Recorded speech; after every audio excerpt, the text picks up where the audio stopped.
Welcome to the Realty Plus Masterclass webinar on behalf of the Realty Plus team. This is Sapna Srivastava, editor Realty Plus magazine.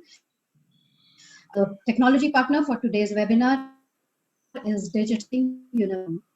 A very interesting topic that we have for today, where we are talking about how infrastructure needs to be resilient enough to handle environmental crises that we have been going recently. And we have a very eminent set today with us who will be talking on this topic. But before the discussion, I would like to share a brief introduction of what Realty Plus is all about. Realty Plus magazine is part of the media and business group, and we have been part of real estate vertical for more than 16 years now through our Realty Plus monthly publication, Realty Plus magazine, and is available in e-edition as well as print edition. The magazine has been covering all aspects of real estate, design, building, construction, finance, and legal, and we have been contributing to sector in our own way as the media. Apart from monthly publication, we have yearly products, which is the Realty Plus coffee table books, and we have been bringing them out here on specific topics as a collector's edition. So the topics that we covered previously were 100 luxury projects of the year, 100 housing projects of the year, the top developers of the year. We did a coffee table book on the top building material brands, and our latest one was Marvels of Real Estate, where we enlisted the trusted from across the country. Our forthcoming coffee table book is Realty Plus Superso, where we will be featuring the top influence from real estate segment from across the country. This product especially has been a lot of attraction from industry professionals, and it is all in the product. Another launch is the Realty Plus Technology Book, which is the Realty Plus Tech Titans, and we will be featuring the prop tech companies, the technology the reality firms who have been very in technology in their operations, because these are the people who we call tech titans, and this is a interesting product and to be launched in the near future. Apart from these publications, we also have Conclave and Excellence Awards. They're physical forms. We have been doing them in cities of the country. And now we have launched Realty Plus Conclave and Excellence Awards on the virtual platform. This we will be doing for Gujarat region in July. I promise you, this is one of its kind event, because here on a virtual platform, it will be an of a physical event of conference and award. We are very strong on digital because that is the way to go nowadays, and we have an initiative called Realty Plus Digital Connect, where we under this have products such as the Realty Plus Masterclass webinar, like the one we have today, the Realty Plus Real Talk series, where we do videos with the various segments of the sector. We also have e-newsletter, which goes to the database every morning with the latest sector for opinions and interviews. We are also very strong on social platform, LinkedIn, Twitter, Instagram, Facebook. These are the platforms through which we stay connected with our readers, our stakeholders, our partners, and this is very innovative promotional activities for our products. So that's a snapshot of what Realty Plus products, activities we are coming forward with. And if you need to know more about all these activities, please do get in touch with our publisher and business head here, the right there, or you could visit our site realtyplusmag.com. Thanks for being here with us today and going through the introduction there. Coming back to the webinar, the topic for which we have is Blueprint for Resilient Infrastructure. And we have a very eminent of speakers, which I will be introducing. Post the discussion, we have a Q&A panel where joining me will be Mr. Mathur, Vice President from Prism Johnson Limited, and Mr. Asif Ahmed, National Sales Head at India. But before we go on to the discussion, let me now introduce our eminent speakers of the main panel. We have with us Hariharan, who is the moderator of the session. He is founder chairman for Biodiversity Conservation India Limited, and he is also the founder for All Tech Foundation, which is a non-profit, not-for-profit, non-government, and industry-led and managed uh, trust. He is an economist turned entrepreneur who has extensive experience in constructing green buildings and water and energy projects. He is an urban analyst. He is an environmental economist and a green building mentor. Dr. Hariharan, a very warm welcome to you. Your uh, I now introduce the speakers in the alphabetical order. First of all, I would introduce uh, Akhil Ganatra, the young and dynamic. Akhil Ganatra is the young and dynamic managing director of Clancy Global, and he's the healthcare lead for the company. He's been leading this engineering consulting company for 15 years now, and has been using latest technologies and construction systems for healthcare projects and completing them in a record time. Akhil, a warm welcome to you. I now extend the invitation, a warm welcome to Professor Architect Charanjit Shah. In fact, he is also known as Airport King because of the number of airports that he has done across the country. And in fact, the Raipur airport, I believe, is one of the greenest airports globally. He has been doing a lot of large-scale infrastructure developments across the country, from railway stations, metros, airports, transit hubs, smart cities. He is also an academician and an author. So, Professor Shah, a very warm welcome to you. It's a pleasure to have you here with us. Our next panelist is Jayant Vetha. He is the director and head for design services at Colliers International India. And in his 30 years of experience, he has done a lot of large-scale projects in India, Middle East, and Africa. And some of the projects that he has been associated with are Canary Wharf in London, Burj Al Arab in Dubai, also Smart City Kochi, and Vision City in Rwanda. Mr. Jayant Vetha, very warm welcome to you. Our next panelist for the session, I introduce Mr. Krishna V. Raghavan, who would likes to be called as KVR. So, Mr. KVR, a very warm welcome to you. He has been part of a lot of infrastructure firms from JMC Global and GMC Projects and Tata Consulting Engineers and KT Constructions. And for past 3 decades, he has a professional experience of handling a lot of construction, engineering, and construction management segments. So a very extensive experience in infrastructure. Our next panelist, it's a privilege to have a veteran architect, Prem Nath, who's the founder and principal for Prem Nath Associates. And in his prolific journey of more than 50 years in the design industry, he has a lot of firsts to his name, such as India's first fast-track IT building, which was a 150,000 square foot completed in 8 months, which I believe was in Mindspace in Mumbai. He did the first multiplex mall. He did the first platinum rated school, first gold rated and CRISIL rated residential townships. So the list goes on. But I welcome Architect Prem Nath on the webinar today. And I now hand it, in fact, Russell Gilchrist from Gensler, Chicago, he was also supposed to join us, but because of the health emergency in his family, last minute he has to be absent from this session. But we do look forward to having him in future in our next events. So Dr. Hariharan, I now hand it over to you to please take over the conversation. Thank you, Sapna, and good evening to all the wonderful distinguished panelists. Good evening to all our listeners who are from several towns.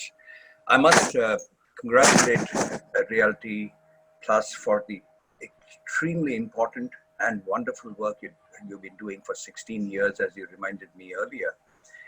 Uh, to come up with innovations like virtual platforms, conclaves of the kind that you're going to be doing. And I've been part of at least 6 to 8 such conclaves, all these years. It's interesting also that each of these fine speakers are from different places, and they will tell you where they come from as we go along. Let me start with saying that, infrastructure is a familiar term, traditionally denoting networks and systems that provide us with essential services: water, energy, transport, waste management, and so on. Like many of these speakers will tell you, into the future, this is not enough. Resilience, as the theme today says, is new to the lexicon of sustainability itself. A friend of long years, who is also, I think, one of the participants today listening to this conversation that we will all have, says that he had heard the term resilience only from one friend in his long, 40-year-long career years. A person who used it extensively to underscore that global vision of an environmentally sound world, as you all said before we began this conversation today. So how do we work together? All of you, I'm addressing this to participants who are themselves very discerning minds out there. So how do we work together as leaders in industry to bring that logical conclusion that we all know the world needs, our cities need? How do you deal with inundation threats of the kind, for instance, Chennai saw 3 or 4 years ago, when thousands of workers had their machines, their systems shifted home, just as it happened now past COVID? Large corporations like the IBM have realized it makes greater sense to give away office spaces, cut costs, and bolster bottom lines. You saw this in newspapers even this week. You all know what needs to be done on urban infrastructure, but to see through the prism of resilience is another layer, as this friend told me. Ability to cope with shortages, uncertainties, quotas and restrictions, and so on demands a great deal of flexibility, as KVR will tell you as we go along. What are the modifications in design? What are those approaches required to meet the needs of altered circumstances? I just had a conversation with architect Vaita, and he was telling us, giving us a glimpse of what he will offer you as part of that story. What we then need is, very importantly, green infrastructure. How do we bring that sustainability dimension to this all? This is more than just delivering each of these services in ecologically efficient ways. It's much more than that. It stresses multifunctionality, using urban networks of natural and semi-natural features, such as green spaces, rivers, streets, trees, and parks, to deliver a wider range of ecosystem services. Even meetings of this kind, which are virtual, are part of that larger framework of sustainability that the world will take to as we go along in the next 20 years. To all of you in the audience, as a listener myself, I'm hoping this discussion will answer one more question. How do you create natural life support systems within a city that enables us to work with the green of nature itself? How do we stop long distance supply of water and go for zero water discharge systems? KVR, I think, has some things to say. I have some things to offer on that too. How do we go for low energy public transport like trams that are low on public costs too? What can we do for to empower communities to localize waste solutions so health hazards get lowered? You know that 70% of all waste in a city is wet waste. So, and it weighs more, therefore. And if I have a city like, say, Bangalore, that I come from, you suddenly are challenged by this fact that we have got 4,500 tons per day. You divide it by 6, and you know the number of trucks or whatever they are that clog your streets. Whether we use technocratic or populist language, there is considerable support for the potential of such future directions to deliver a wide range of benefits for society. I don't want to get political about it. This is not the space or the forum for such a thing, but I'm stating it broadly in order that we can see if we can seek to address that. Enhancing people's health and well-being as you notice from the theme itself, is the third dimension that this forum is seeking to address. Well, if there's one thing that at least the middle class found holding up, much to their relief, it was connectivity. You know what happened. You know the rash of webinars that are happening and the possible positive outcome of such meetings of minds that can come about. We also know of the suffering. Millions of them walked. Post-partition, there were only 10 or 12 million people who walked. Here we saw over 35 to 45 million people, depending upon who is offering you an estimate.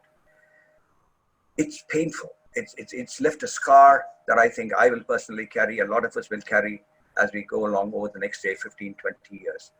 How do we build resilience against such threats? This is essentially what it's about. The format here, ladies and gentlemen, is very simple. I'm requesting, starting with Architect Premnath, to see that each of them now offer about 2 minutes of an overview, after which each of them will again take back the mic and speak for about maybe 4 or 5 minutes to offer that worldview of theirs or a solution framework that governments, society, economics, and business can take hold.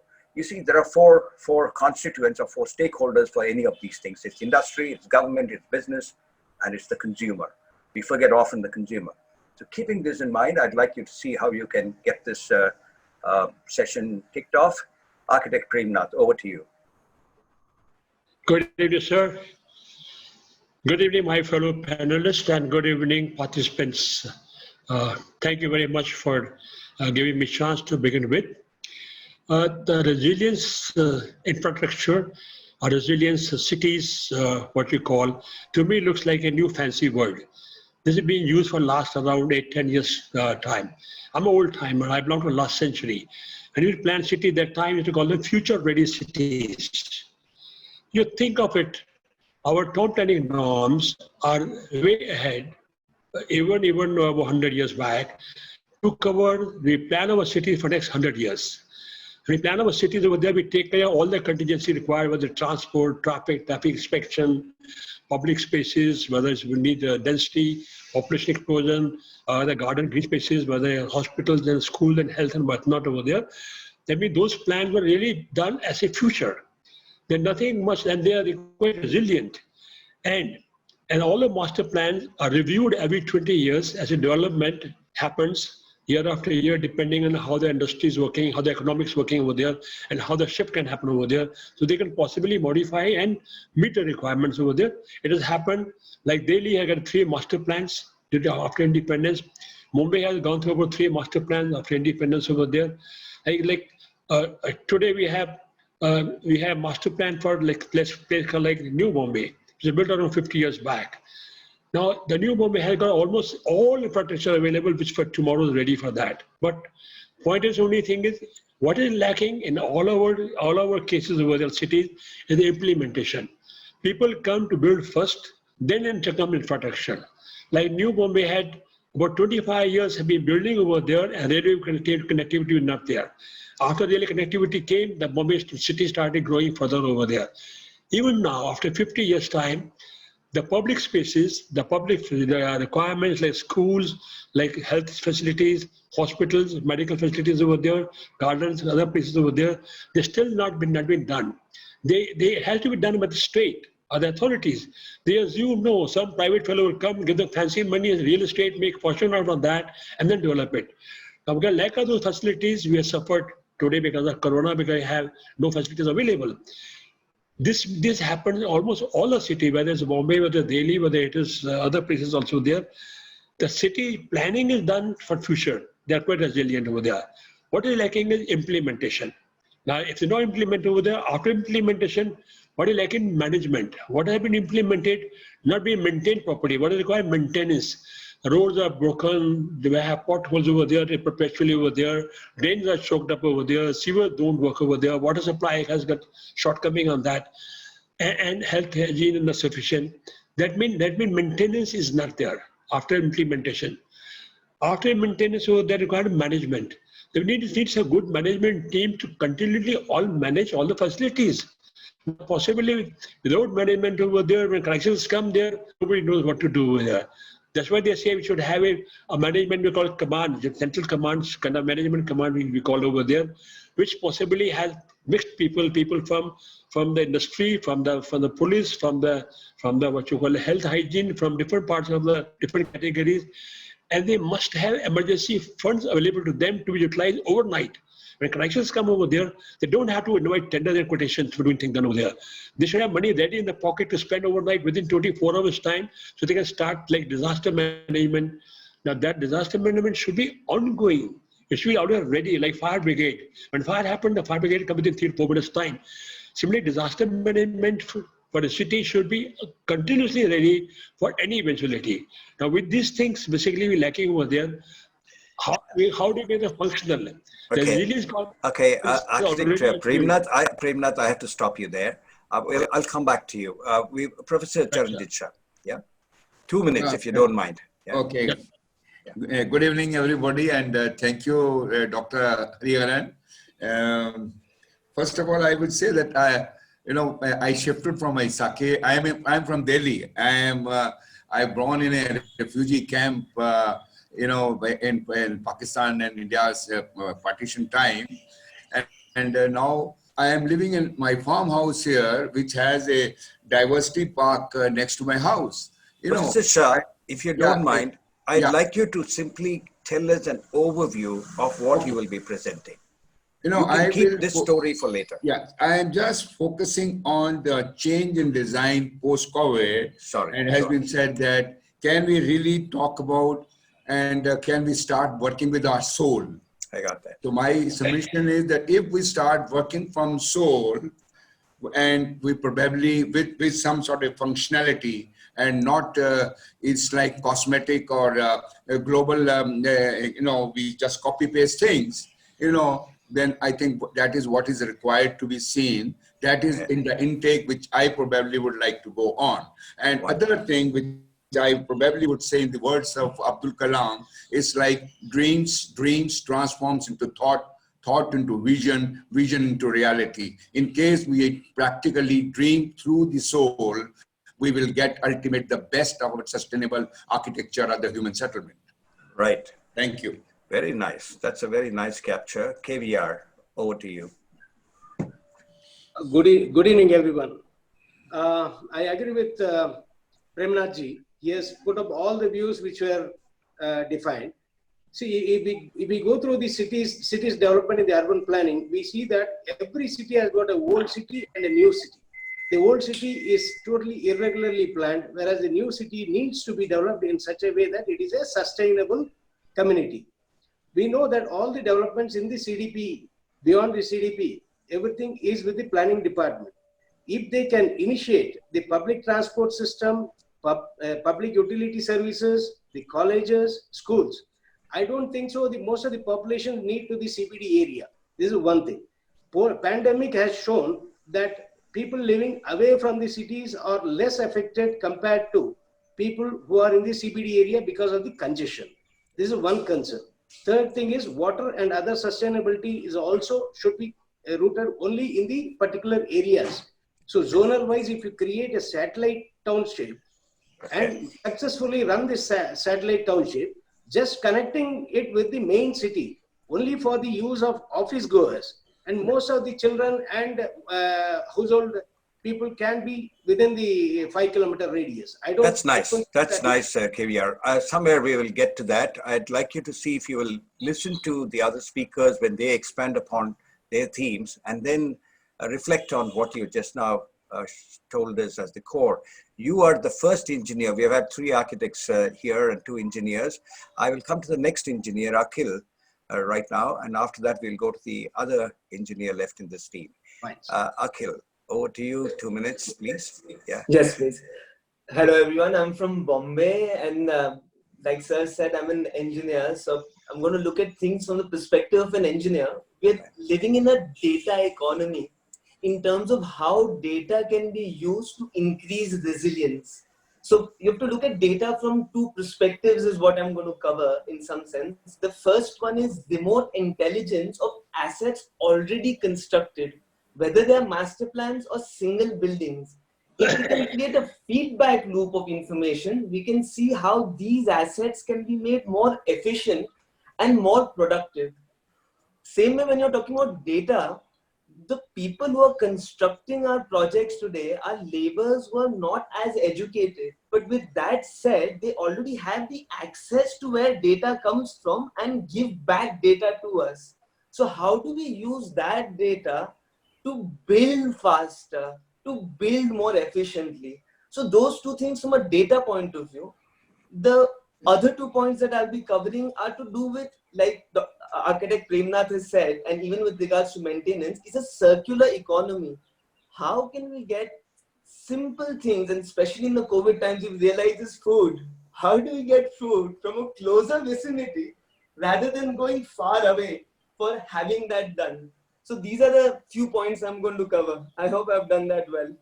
You've done it very well. So that leads us to the last on the panel, Architect Jayant.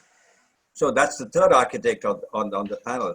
No one has so far spoken about city and equity. You know, every third person that you see in a city lives in a slum.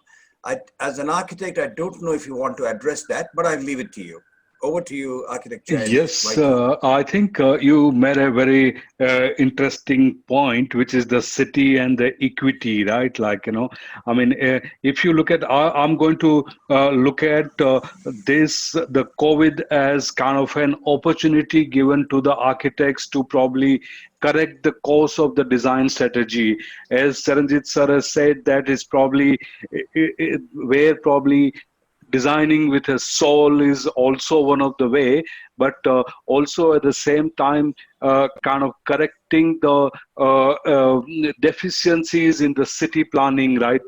Correcting probably the right way of living, right? Like, and probably the way the entire thing can be addressed is that altering the design strategies now. What is it actually would be now required, and at the same time looking at that how the infrastructure construction can be addressed in terms of migrant labor to sort of how do you kind of give a rise or a push to the self-sustainable communities.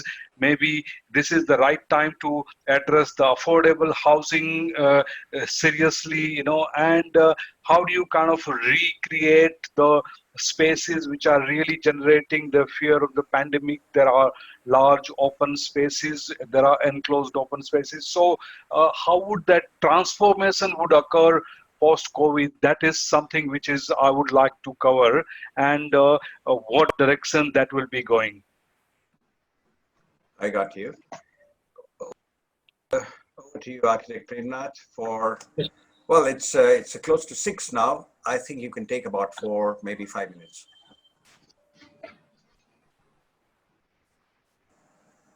Go on.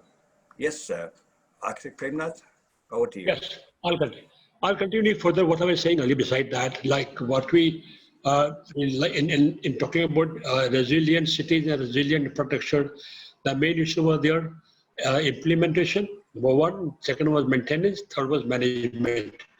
And these are 3 issues basically. Otherwise, our master plan are adequate enough for next 100 years. Yeah. Coming to that, like today, after going through this COVID, we had realized all of a sudden everybody, the health and hygiene is a priority.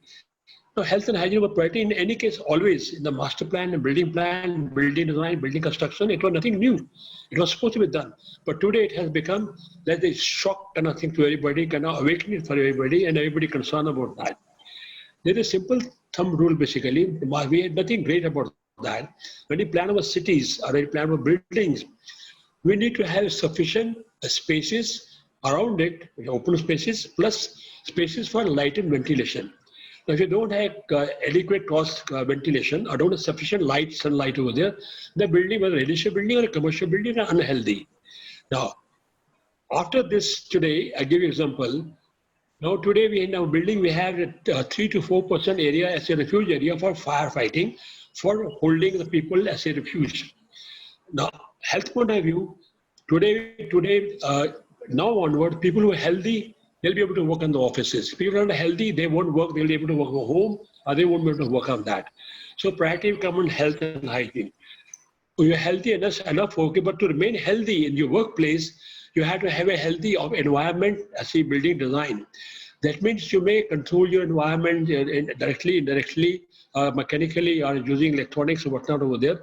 But if you have, instead of adding additional area, refuge area, you add an additional area called break point area. Now every floor should have a break area on the east side and the west side. In the morning and evening, people can afterward every couple of hours can go to break, breathe fresh air, and have some sunlight, which will be very germicidal, be very healthy, and this become a kind of concern and healthy kind of feeling basically.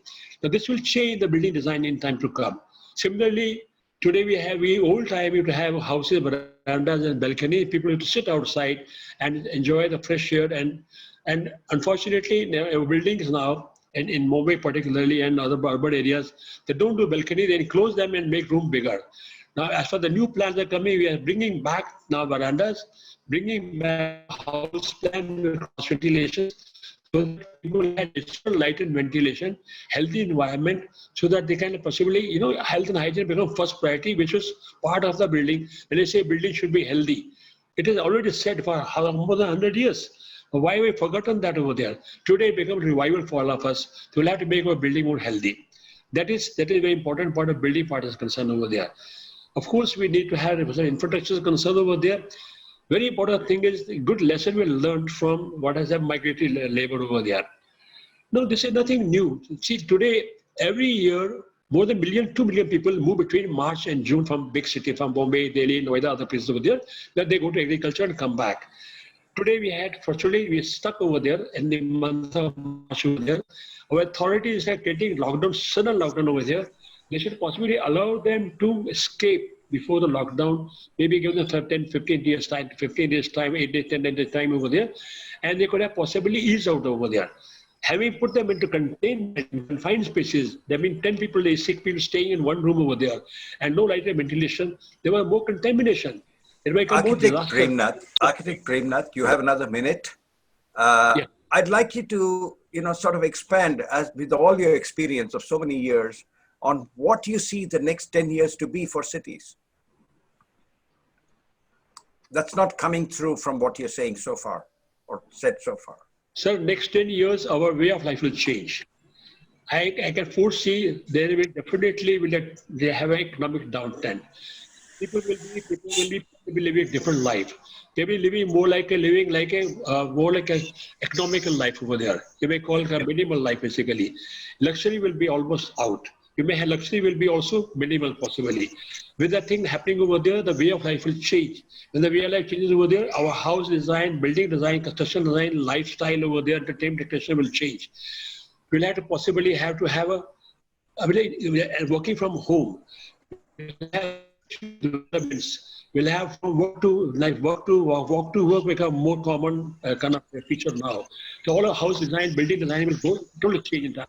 The lifestyle will definitely change. People will mix it too much. Sure. Right. Right. I'll leave that there. I'll move on to Professor Charanjit Shah. If I can request the backend team to put up the introductions of these people, they will know of the distinguished work these people have done, because there have been latecomers, late participants who came in late and did not have the privilege of hearing Sapna, talk about these people. I request you to put it on the chat box for the viewers to look it up. Professor Shah, could you tell us of what you think the next 10 years post-COVID is going to be like? I would rather find I'm very optimistic. The lifestyle, the human settlement, and the human behavior probably has lasted for many centuries the same, and probably it will be the same. It's like a temporary phase, and you cannot avoid tourism. I cannot avoid recreation. I can't avoid public spaces. I was seeing the TV that, Paris people or in Europe people are, even in COVID, people are just full in the restaurant, sitting outside, having a cup of tea and having their lunch there, and they said, oh, hell with COVID. They are not bothered. But one thing which I am afraid is that the type of urbanization which is taking place in India and the shift from the rural is a great concern. We need to see from the COVID that let's see that how we provide urban infrastructure in the rural areas. Today with IT, with other facilities, we can always see that people who have started working from home, I am working from my farmhouse. I don't have to go. Similarly, if I can afford to have a farmhouse in Delhi, I can as well as shift to my rural area where I belong to, and I start working there, and it becomes more affordable and more convenience. So these are certain things. Probably why I'm saying is that we are involved into more than 20 national and international airports. We're into about 20 railway stations redevelopment. Why? Because the infrastructure is very important in the large cities and particularly in the mega cities. So those are the energy guzzlers, and there I find that, but they are the utmost important centers of the city, and they become the epicenter where I need last mile connectivity, walkability, from one mode to transport, another mode of transport, I have to move around, and I see that the convenience is there. That is what I see. You are, Dr. Hari, you are talking about the other type of affordable transport, but when we talk about bullet rail, we talk about high-speed rail, we talk about metro, and at Bandra there is an intermodal hub which is going to become the epicenter. And when we're talking about such high type of speed and transportation, intermodality becomes very, very important. So those are certain things where the city is made by the infrastructure which has, but not that the city is practically shadowed with the infrastructure. Now what is happening is the cities are getting shadowed, and I'm getting air, water, and sound pollution in the city. I have become a robotic. So that question has to be taken, that the cities need to be limited to a place, not that every city becomes like a Manhattan, every city becomes like Hong Kong, every city becomes like Singapore. So that is what is happening. As my friend Jayant said that, Bangalore, I can't move around and the traffic is a problem.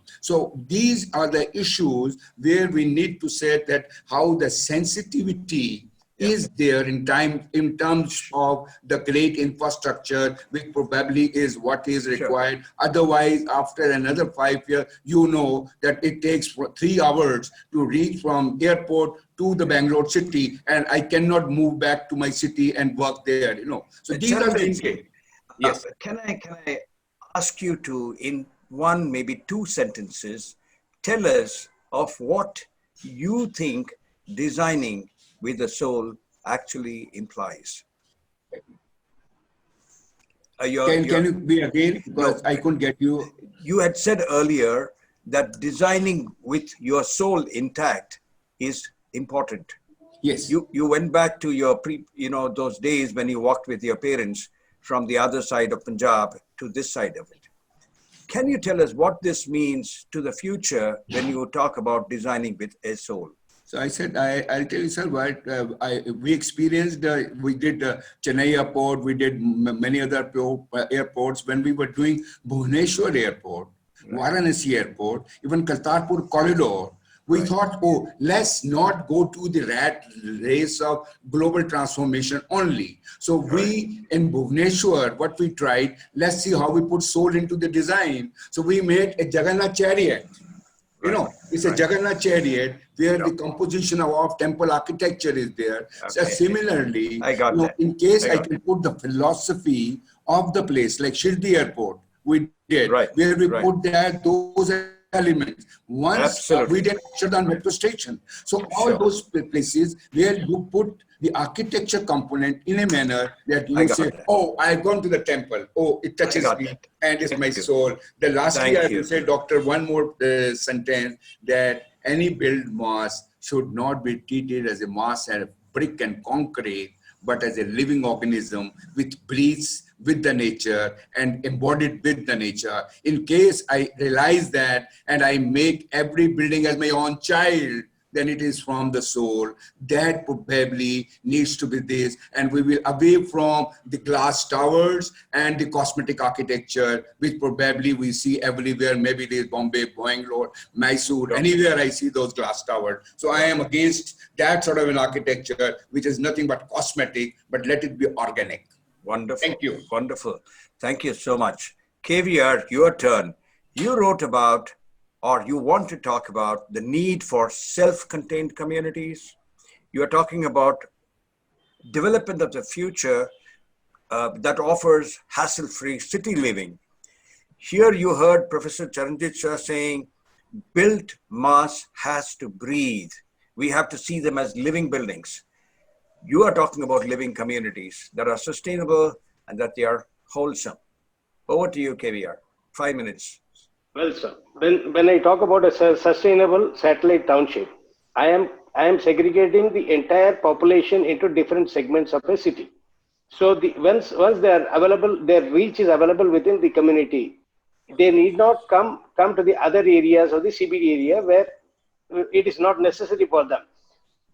For example, we have never gone to the CBD area except for the work. Earlier we used to go to this Majestic area in Bangalore, because I come from Bangalore, I know. It is almost a decade I have not gone there. All my availability is within 2 kilometers.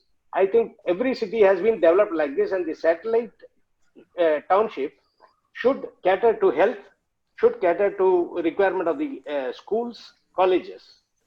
Higher education, I can understand they need to go to the university levels. That those people can be traveling. What happens? There won't be any traffic load on the infrastructure created by the government also. People who are using it will be hassle-free. They'll be real users who can reach in time. As Jayant said, we face the problem in Bangalore that we take almost 1.5 hours earlier. Now, after COVID, we are seeing that this traffic situation has eased a lot. People are reaching Whitefield in 1 hour now. Earlier, they used to take 3 hours. So we need to decongest the city. This is my concept coming from.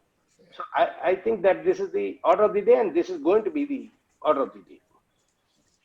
Wonderful. That was far shorter than I expected it to be, but I think you captured it nicely. And to all of you out there as listeners, I must now confess that while we have 3 architects, that is the majority are architects and 2 are engineers, I must tell you that 3 of us are from Bangalore and 2 are from Bombay. And you can only blame Sapna Srivastava for having got this kind of imbalance, shall we say. We have nobody. I think, well, we have Professor Charanjit Shah from Delhi, and he didn't have very complimentary things to say of his city.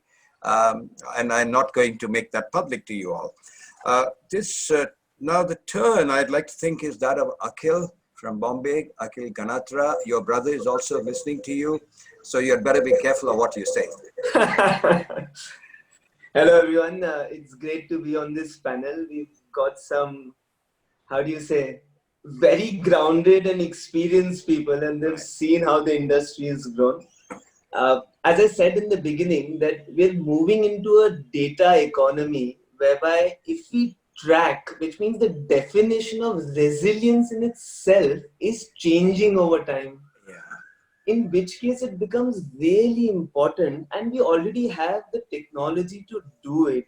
Intelligent building management systems have become a checkbox currently, whereas using them for seeing how an asset or infrastructure is used in terms of its densities, in terms of its flow, even in terms of increasing their efficiency. For example, any asset can be built up to become a net zero energy project.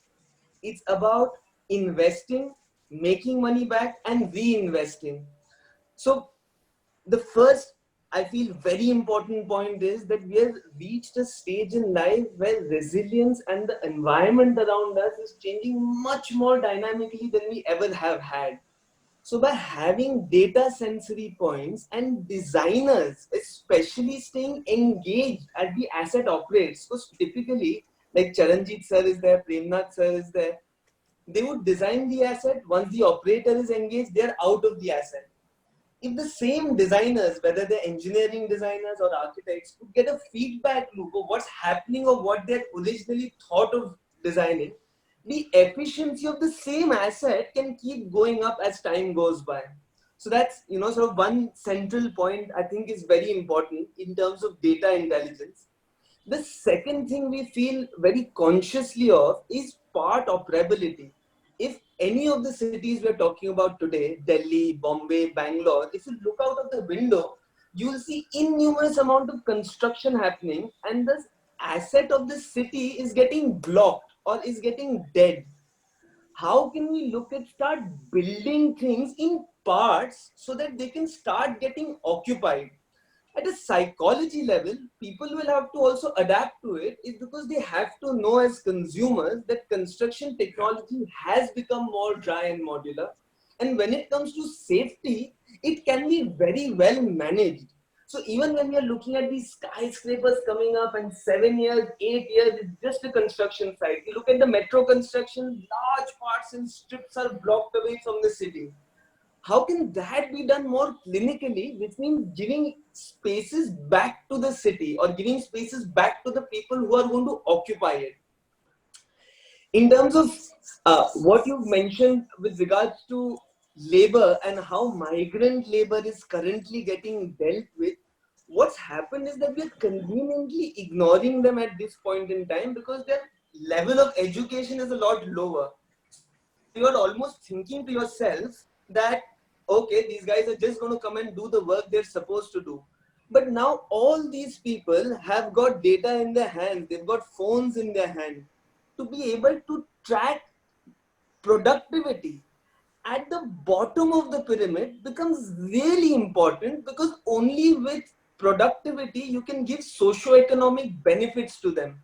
And socio-economic benefits have to be result oriented, because if you start giving people who are not achieving productivity these benefits, you're just going to get a more lazy economy. So data needs to go down straight to the bottom of the pyramid as well. And sort of last point, as we've been talking about, and so most of everyone, and especially KDR sir, has spoken about it, is how can you have a self-sustaining community? In India, we come from a farming economy. So secretly, if you think to yourself, within 100-kilometer radius of any city that we're living in, we should be able to produce bulk of the food we need. We don't need to import it.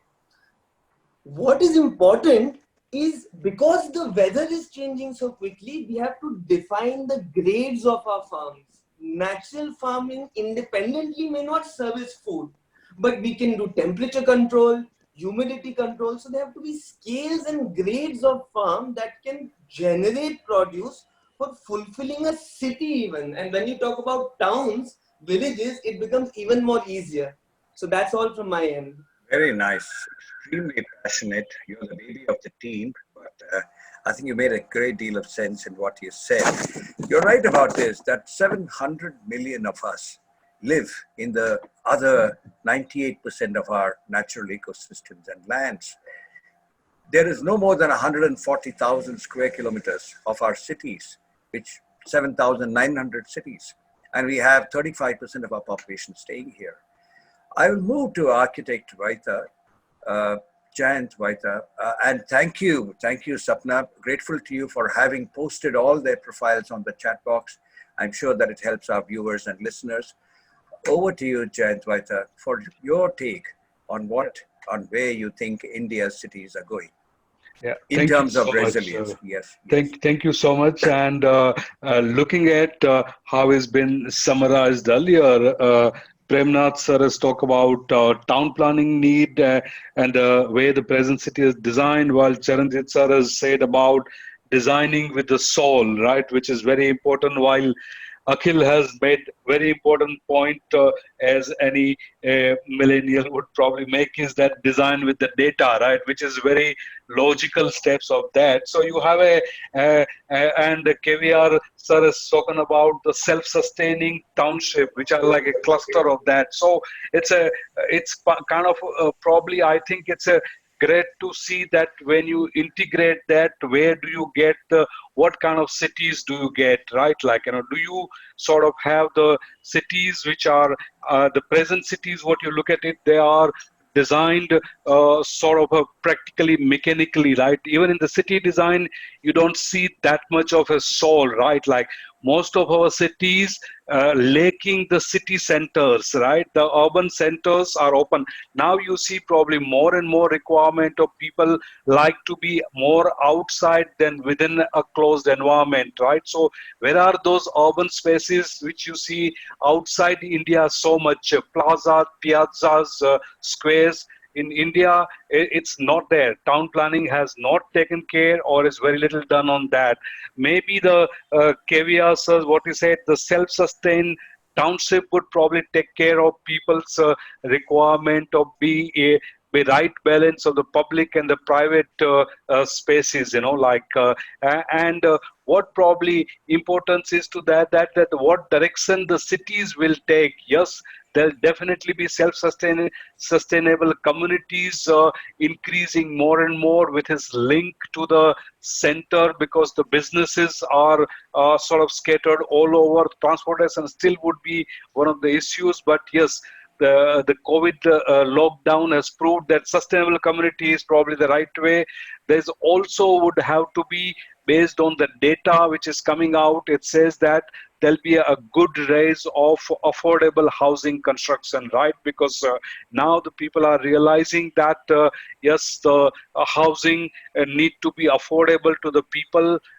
It cannot go on and on, right? Like, the an increase in the prices. So that's the thing. And probably the way the retail spaces we're going to take care is that now maybe there will be a change into high street retail, right? Like, maybe the retail malls may not be the way it is, as Premnath sir has said, the glass boxes, right? Like, in an enclosed environment, maybe there would be a raise of the increase of the high street retail, right? And last but not least is actually the way the sustainability need to be brought in. This COVID has taught us to be more and more sustainable, be it in your requirement, be it in your demand, or be it in your design. So maybe there would be the raise of the increase in the building design without air conditioning, right? Like, why not using the natural ventilation more and more if possible, be it in public spaces, maybe on a larger building like even airport, right? Like, in India, we always lived without air conditioning probably 20-30 years back, right? Like, so why not? We are sort of this is something the sustainability always teaching us, right? So optimizing the water sanitations, and not even the last but the least is that how do you make it a pandemic proof design?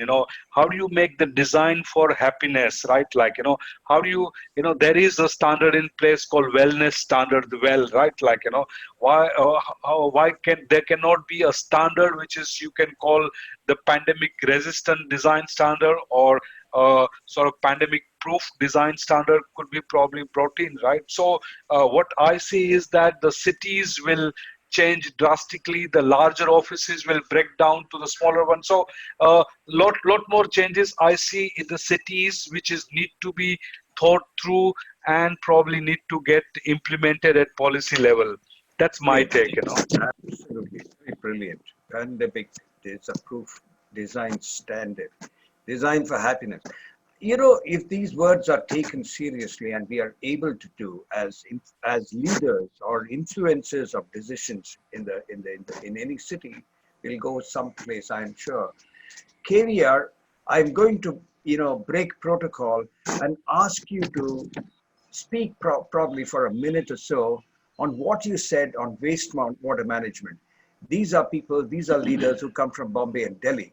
They don't understand, I suppose, the gravity of the water crisis that Bangalore has and is going to have for the next 10 to maybe 15 years. We are only number 2 on the top of that very list of offering us dubious distinction. After Cape in South Africa, after Cape Town, it's only us. And what you are saying is about how after treatment of wastewater, industry can highlight needs to those in planning as urban local bodies go to facilitate the guiding of that treated water out into nearby low-lying lakes and so on. But my question to you as an engineer and as somebody who spent 30 years nearly in projects is this. In an STP, you have got 1/2 of the water that you can use. If I've got, let us say, 100 homes, you have got about 60, 70,000 liters of water as daily discharge every day. Post that, 1/2 of that you're going to now direct to a lake, if I were to take a specific example. My question to you is this. Isn't there a way, and there is technology to make this happen today, isn't there a way where the builder says, or the Resident Welfare Association or a residential society in Bombay says that it will take that water, treat it back, and make it like Singapore did. Singapore is a small city, so that's not possibly the best of example. But today, 60% of China's cities treat its water completely, most of it locally, in a way that there is zero water discharge. If people like Colliers International, Giant and others are here today, if people like Akhil can come up with measuring and monitoring and managing, why is it that builders like you can't do that? Absolutely. This should be initiated at the planning level. See, right now we are supposed to have a zero discharge, but unfortunately it cannot happen. As per the planning authority, before giving the approval, they say that 100% you have to use in the same community. We use it in the garden area, we use for car wash, we use for other flushing system, dual system we use. But in spite of that, in rainy season, you will have a surplus water which will be going out. So if now, you upgraded your technology and post STP, you decided to treat it and use it as drinking water. That's a psychological barrier among the people whether they will use it. The question, absolutely. You got there. Thank you so much for getting there so quickly as leaders. We will go back on the next round. We will possibly we'll put ourselves on the firing line with the Q&A panel. Sapna, you must take over. But we will remember what he said just now about behavior barriers to solutions that are right out there under our nose. You'll remember that. Yeah. And those of you on the polls, if you're taking those polls, I would request you to think of what just now KVR told us about those behavior barriers. Do we want PPPs? Do we want public-private partnerships? Or do we want communities which will evolve their own solutions? Think about it before you write in on the polls. Over to you, Sapna. Thank you, Dr. Hariharan. I now invite Mr. Pratik Mathur. He's the Vice President Business for Prism Johnson Limited. Mr. Pratik Mathur, if you can join us, you can switch on your video. And Mr. Asif Ahmed, National Sales Head for Duravit India, if you can join us. Welcome to both of you on behalf of the panel here. Well, we have put ourselves on the firing line. Yes. You can do what you like with us. Yes. Mr. Asif, if you would like to go first and put up... Sure. Thank you, Sapna, and good evening to all the panelists. My question here, one question, in fact, I have two. One a little more general and another one which is a little more specific to my business and my industry. The general one is we've always been, the government has been doing a lot of initiative on smart cities and growth of cities in the smaller regions across the country. Do you think this is the right time to renew that and, put greater emphasis to development of course, in a very sustainable and in a resilient manner across the countries so that there is a overcrowding problem is also minimized in one way, and we also have job and opportunity creation in those regions, which itself will also to some extent probably avoid migration, where we have seen the huge impact of migration in this crisis. Thank you. We got that is my one question to the panelists. Sure. In fact, one of the listeners, Sunil, has also put up a question very similar to what you're asking. Who wants to take this question on reverse migration, opportunity in the hinterland, and do we want to grow more of these metros, or do we want to have more metros with lessest population, more cities with lessest population? What do we want? Yeah, can I? Please. Yes, please. Initially, I just put one sentence on this, that that's not the solution. That urbanization to an extent of 65%, and finishing the rural altogether, shifting everybody to the towns is something which is very dangerous. So we need to see that how we balance. So that is, if in case we are able to provide the urban infrastructure in the rural areas, probably 50% of that has already been done, and you see that you get your money in the bank, you have, everybody's on mobile, everybody's on internet, everybody is now practically connected all over the globe. So in case we are able to create some sort of a basic infrastructure in the rural areas, try to give them job there itself, this migration will not happen. And we can probably learn a lesson from our 100 years of our slum upgradation, zero. Anywhere in any of the cities, you find the slums are growing bigger and bigger. And today we're talking about migrant labor. I don't think that anybody, any builder, any private builder will come over and take that sort of a participation and start giving that. So that is I take, and in case we are able to create that. Sure. Jayant, do you have a take on this as an urban planner and designer?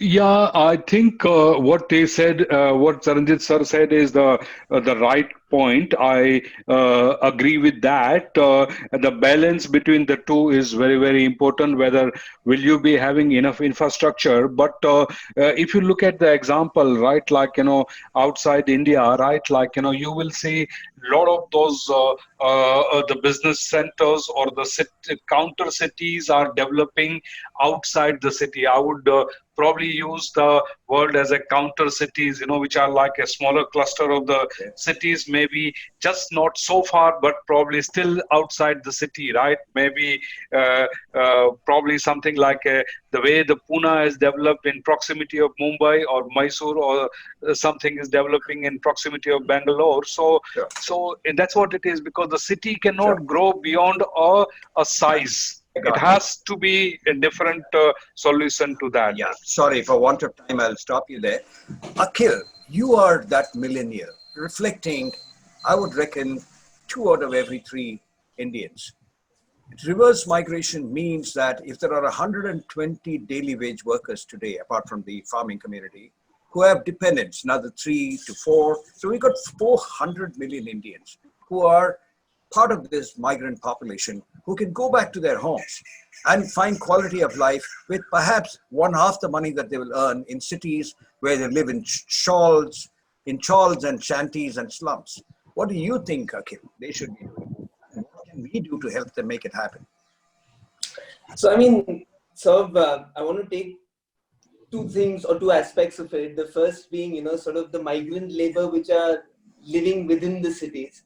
I think if you take Singapore as a decent example, it's being as developed as it is and still treating migrant labor not as well as they would be treating the rest of the world. I think cities need to become a little bit more inclusive. And if you take away the migrant labor from the construction point of view and think of the migrant labor that helps us at homes as well, our buildings need to start becoming inclusive for providing spaces for these people to live and not live in paltry conditions. The lakhs and lakhs of square foot that we are building, a very small granule of it can be used for them. I get that, but if you go back to his question, the panel's question, essentially, the elephant in every room that is missing is the government. Sapna is not able to get a government officer, a town planner from Bombay or a town planner from Bangalore to be part of a discussion of this kind. So what is it that you think we should be doing in order to see that we beat that challenge, you know there are regulations which says that you have to have 20% of so many square feet that you build, which will have to be for the LIG or for the affordable section. We have the rules, we have the policies. Why is it that it doesn't happen? Why is it that we can't get, you know, these two, these compatibilities of culture and of upper caste and lower caste and everything else sort of seamlessly come together? Architect Premnath, do you want to quickly say something about that before we invite the panel to ask us another question? Sir, briefly speaking, a long time Gandhiji been saying we should pay attention to villages. I still say the prosperity of India lies in villages. Yeah. We should make a smart city, we should make smart towns and smart villages. Take that protection over to villages over there, surprise people, industry will shift it automatically. The reverse of the population will shift or will be controlled, managed over there. After this, what has happened today or during this time over there, I can briefly say that the future will belong to a healthy architecture. Why? Because Corona doesn't distinguish between big man, rich man, poor man, small man, whatever. Everybody is healthy and unhealthy. So we have 80% of people who live at the poverty line or maybe below the line over there, a low middle class over there. They don't have facilities available. We need to care of their health more important. So we need to create healthy architecture for them. We need to create essential architecture for them. We need affordable architecture for them. And that's how we need to go back to the rural areas. That's where the prosperity lies. There's a future like over there. I'm so glad that you brought Gandhi in. India's soul rests in our villages, he wrote in 1932, when we had 640,000 villages. Between 2012 and now, in just the last 7 or 8 years, we have lost 40,000 villages to coal blocks in central India between those 4 states. Over to the Q&A panel for you to see if you want to ask these distinguished gentlemen any further questions. I would have been happy to have at least 1 or 2 ladies. We don't have them today to set the gender balance, but that doesn't matter. Back to the Q&A panel. Very good evening, all the panelists and all the viewers. I'm Prateek Mathur. I'm representing the Ready Mix Concrete division of Prism Johnson Limited. I've just noted down a few of the points, like what we have in the discussion is about healthy buildings, the happiness index, the wellness standards. But what I understand is the change the way we design and construct. So for that, we need a lot of innovation in the products as well as the innovations in the systems. A lot of innovative products or the green products or sustainable products are available with the green building material industries. But what we have seen pre-COVID, the percentage use of these products are really in a very less amount. But there are few changes in the industry, the construction industry I'm talking about, that they are now using all these innovative products to speed up as the labors are not available. My question to all the panelists is that what would be the construction industry ways of working with the all these new innovations, the new changes which we are seeing presently? Is this going to be, the future for the entire real estate industry, that we will live with the shortage of labor, right, and the new products which we need to build it up? Thank you. Got it. Can I go through? Please. Hello. Go ahead, please. Go ahead. Sir, I agree with Mr. Prateek. See, there are innovations, but it is not that we can zero in down on the labor. Labor is a must for this industry. This industry cannot work without labor, number 1. 2, this second point, what you said, use of green building materials, as per the IGBC, whatever is there. Most of the builders have adopted the practices of recommendations from the Indian Green Building Council. The material sourcing has been within the local area of 500 kilometers as suggested. Conservation of the soil or the topsoil, which is a vegetation soil, is being done. And light, ventilation and other designs are taken care by the architects now. So this is already in practice as such. Anyone else wants to respond from the panelists? Yeah, can I? Yeah. I would say that post-COVID, there are many more things which have come out because like intake of fresh air and the type of quality of air which is coming into the air-conditioned building. Now we are talking about buildings to be more cross-ventilated. We are talking about many more things other than a glass box, which is totally air-conditioned.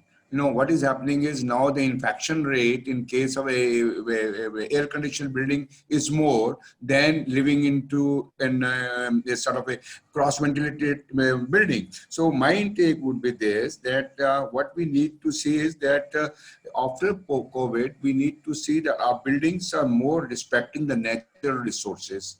So natural resources means we have to produce our own water. We have to produce our own energy. We have to do zero waste liquid management. It's like beyond net zero, one item. And other is the physical planning, passive ways of designing that I respect my resources. I respect my solar. I see how I do the mutual shading, how I do the cluster planning, not that I just go vertical and whereas I can live with high density low rise. And I need not go high density, high rise. So there are certain parameters learning from our Indus Valley civilization to today's culture in a hot and dry climate. I need to see the passive ways of green architecture is more important than the product also. Product is, I know, I can be very natural. I can do many more insulation with a mud wall, with a cavity wall. I don't need any insertion of any other material. So the mindset has to change, that it is not the material innovation, it is the mental innovation which is required today, where I change my mindset, start thinking on the great heritage of India, which probably we are rich at, and we can do that. So that is my intake. Very nice. Hey, can you respond to that? He's talking about mental innovation. You heard KVR also talking about how, for example, in your apartment, we took the residual STP treated water and we made it into drinking water like Singapore has done or China is doing. Would you drink that water? Would you accept such a proposition? Yes, of course. It's like how you educate. Social education is very much required. And when we put STP, we know 90% of water can be recycled in terms of maybe flushing, maybe landscaping, maybe air conditioning. And in case I am really pushed to create absolutely zero drinkable water also at some sort of a cost. So it's, after all, it is the need of the time. And other thing which I would always say is that let us see that we conserve our rainwater. That is the purest water which I have, and I just put it into the sea and it becomes salty and it becomes not a drinkable water. So let's see all the cities create such sort of a facilities that we create our lakes, step wells, anything of that nature, and conserve water. And we proudly say, even where it rains only hardly for 4 days a year, my rainwater, if it is conserved, it can be good for me for 2 years. So that is the type of God has created that for a system where in case we adopt it, that will be the best thing. Right. Akhil, you're an engineer. 100 years ago, somebody said fresh water has to be used only once and disposed of. I don't know why engineers are not beginning to think of how fresh water must be used and used again and again and again inside your apartment. And to add to what Professor Charanjit Shah said, this investment can pay you back an IRR of as much as 20 to 25%. You can recover your monies in 4 years. Would you want to do this in your apartment, Akhil? Dr. Hariharan, to be honest, I would be more than happy to, and I'll tell you the reason why. A little bit over 22 years ago, I was studying in Singapore, and at that time, the Prime Minister opened a bottle, had a table full of bottles with STP treated water. He opened one of those and started drinking it.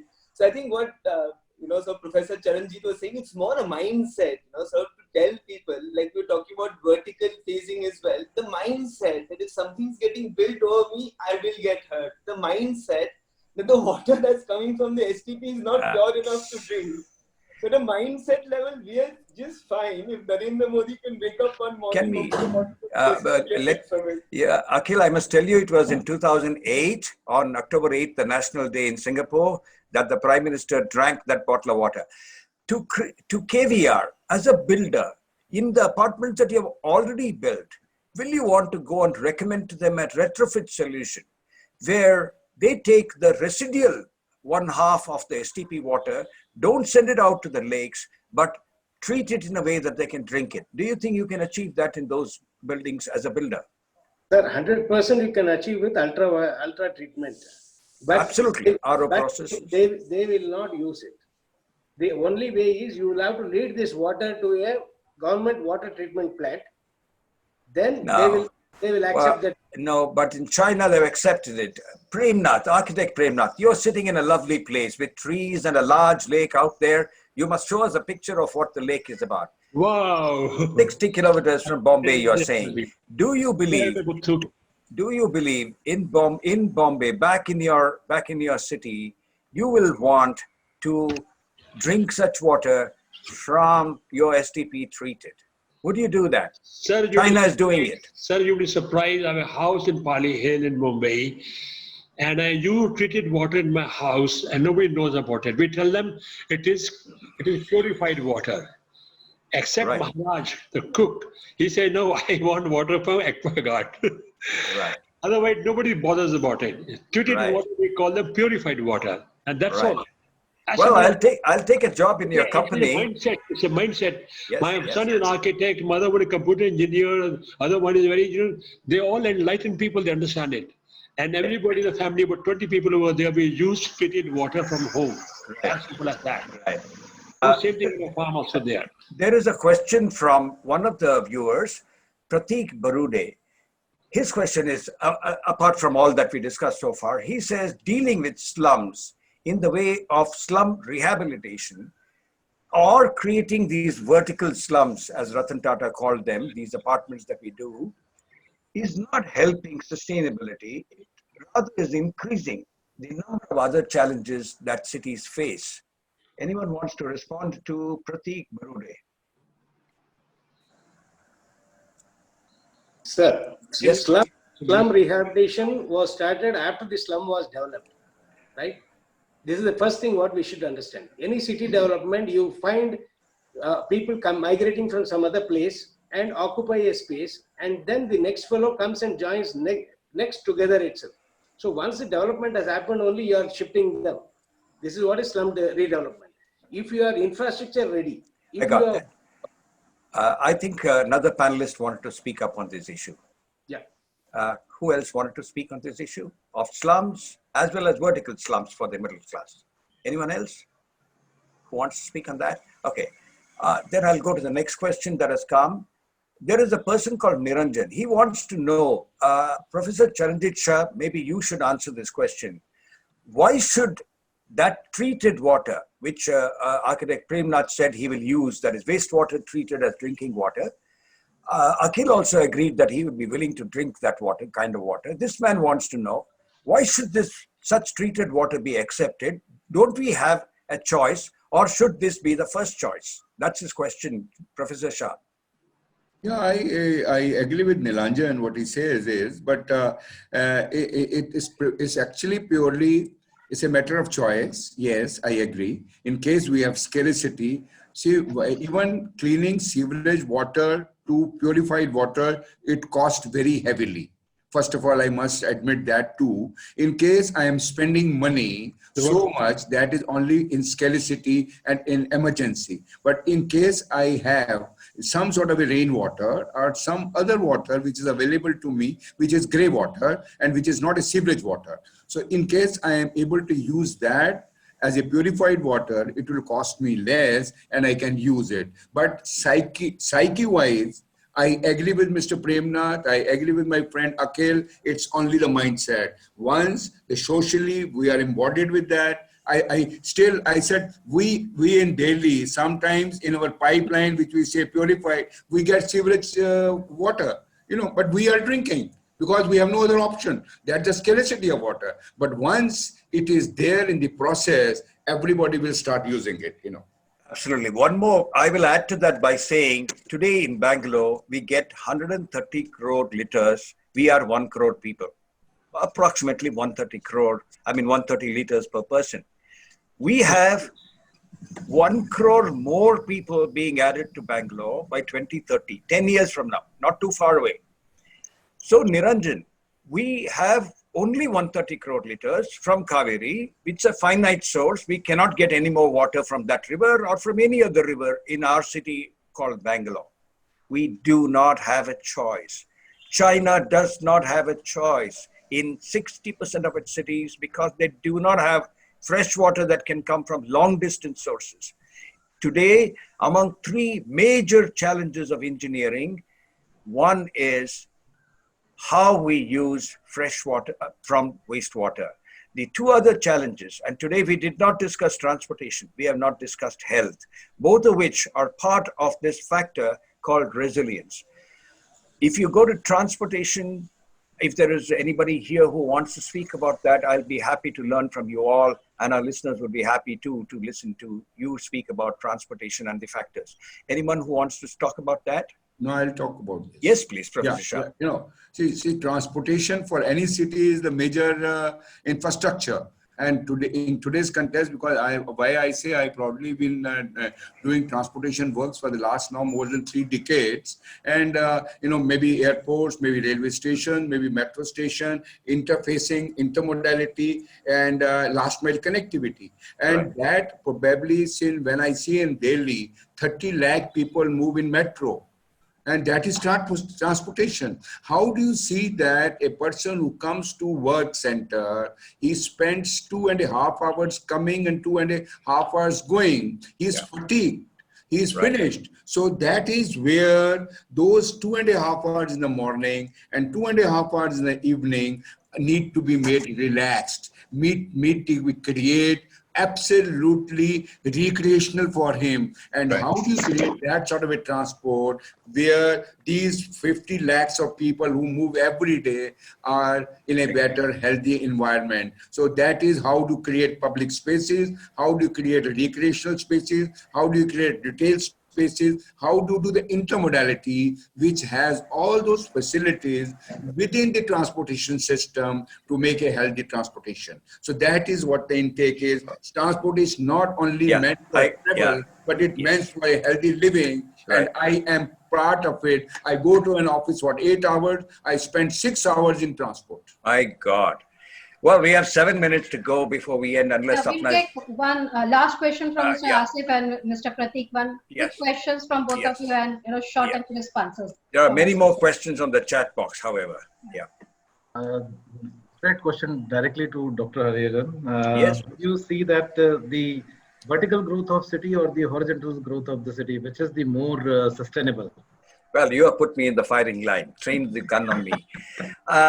Well, I would tell you that density is important for a city. Our cities, except for Bombay, South Bombay, don't have too much health of density.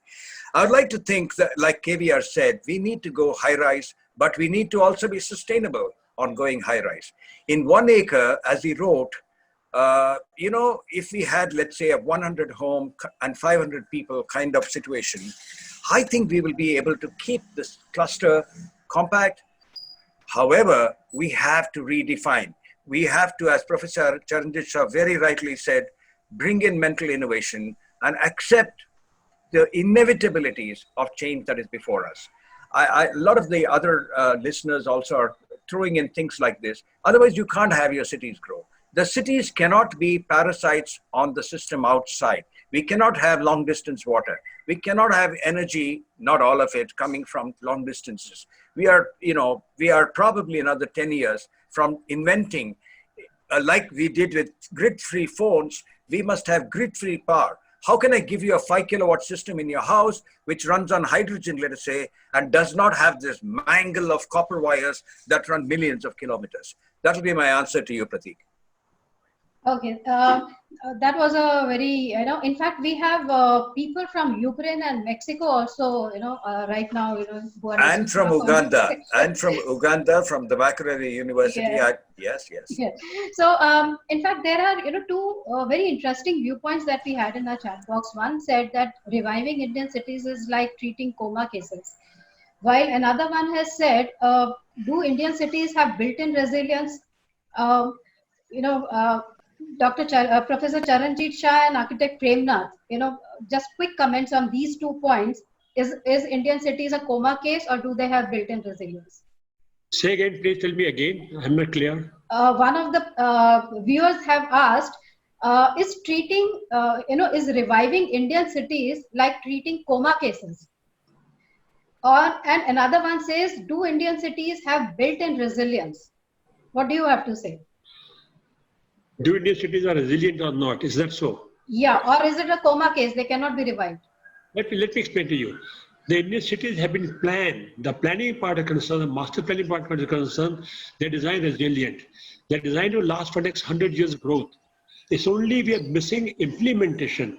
We're missing the maintenance. We're missing the management. That's what is required.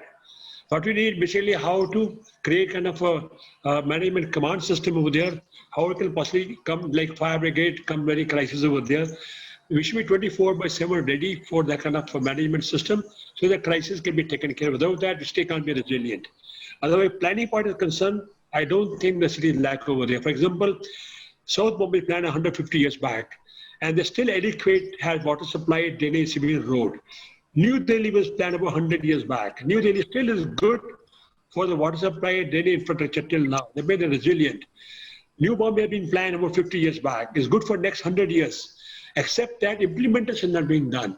So you have to become resilient. You must implement it, you must maintain it, and you must manage it. That's the rule required. Professor Shah, what's your last comments on that? I agree with Premnath ji, but you see any of the walled cities, may I say Chandni Chowk, the walled city, Shahjahanabad, if I see Jaipur, I see any of the old cities, they sustain better than the new developments of any part of India. Why I say that there, the cities are not managed by the government. They are self-managed by the people, community. As Dr. Hari said, the community feelings. And once I am any of the settlements which are there as walled cities, there people are humane. They know how to live in community. They share each other. They share their spaces. They share their culture. They share their religion. They share their community livings. And that is what is there. And that's why those places are still, I say they are healthy and better than, because maybe a fire brigade cannot reach there. But I don't think that we ever find more fires in those places than in any of the, maybe which we call as Gopala Tower and other towers, where, because the things are not sustainable, because we are into the artificial living in all those high-rise buildings. And to me, the question which was earlier also said was for the cities, I probably see that in India, where we have hot and dry and hot and wet climate, not extreme of cold, we need more of, not high rise, but we need cluster planning. We need high density, low rise cluster planning in India, which is more sustainable and more in terms of passive ways of designing, where we find all mutual shading. We find many more things put together, where we conserve our energy and resources put together. And that is a culture. And probably from the Indus Valley civilization to today's any of the old walled city, you find that probably the best. Thank you. Akhil, you wanted to add something to it. Just quickly, I mean, we've been talking about smart cities for a really long time, and we sort of, every time we talk about a smart city, we look from macro to micro. Even most of the problems we are discussing with cities are macro to micro. And Dr. Charanjit made a very valid point that if you look at globally how smart cities are growing, they're actually growing micro to macro, which means how does each asset cater to its neighborhood? If every asset is catering to its neighborhood, the concentric circles that you're forming through the city makes a smart city. So, sort of smart cities, especially in India, need to start thinking micro to macro rather than saying that this is the whole chunk and I'm going to do this with it. And like Premnath sir said, it doesn't get implemented, does it? At a community level, neighborhood level, if micro to macro is the implementation, everyone on the ground is actually helping implement it and relate to it, if that makes sense. So I think what everyone, the gist that we get from everyone is that if we start including people in planning, I think that is the way to make cities smarter and maybe much better, much resilient. We start working at neighborhood level, at community level. I think most of the problems will get solved there only. So Dr. Hariharan, if you can sum up the entire conversation that we have had today, and then we can close. You said it just now, it has to be localized solutions. Decentralization is the magic mantra word. In 1970, Alvin Toffler wrote in Future Shock about how the trends into the future have to clearly see that we denucleate many of these things. I think that technology has helped. Transportation, for instance, with the rapid shift in technology that Tesla and others have brought, will ensure that we don't buy any more of those internal combustion engines, for instance, or engine-based cars. If you own a car today, that will be the last ICE engine car that you will own. People like Akhil are smart guys. They are not going to own houses. They are not going to own cars. They will buy the Ubers and the DVs in ways that they have their drivers at no cost for them. And it comes at 1/10 the cost of owning a car. I think that is the future. They are dictating. Markets will dictate the future. And I think the only way we can get sustainability solutions driven is not from the government, but with market-led interventions. I'll stop there. That was a very, wonderful last statement, that market-led, changes. Change is inevitable. We are going to see it. But if it is market-led, it will be sustainable. It will not be a forced change. So thank you so much. I thank all our participants today. Architect Premnath for taking our time. Architect Charanjit Shah for being here, sharing your valuable inputs. Jayant, Akhil for your energy, bringing that energy to the entire debate. KVR sir for being here, giving us the developer's perspective, and Mr. Asif Ahmed and also Prateek, bringing in the industry, the manufacturing end of it to this conversation. So thank you so much. We conclude this session today. All the audience questions that we missed, we will be addressing them offline. We'll ask the speakers to share their inputs on that. So thank you so much. On behalf of entire Realty Plus team, I thank you everyone and have a great evening ahead. Thank you all. Thank you so much. Thank you all. Thank you, Mr. Hariharan, for wonderfully comparing the session. Thank you so much. Thank you, young guy. Thank you, Sapna. Young is the smartest, And nevertheless, maybe Hariji, you are the oldest, but old is gold. Right. Absolutely. Thank you so much. Okay. Thank you. Thank you. Thank you, everybody. Thank you.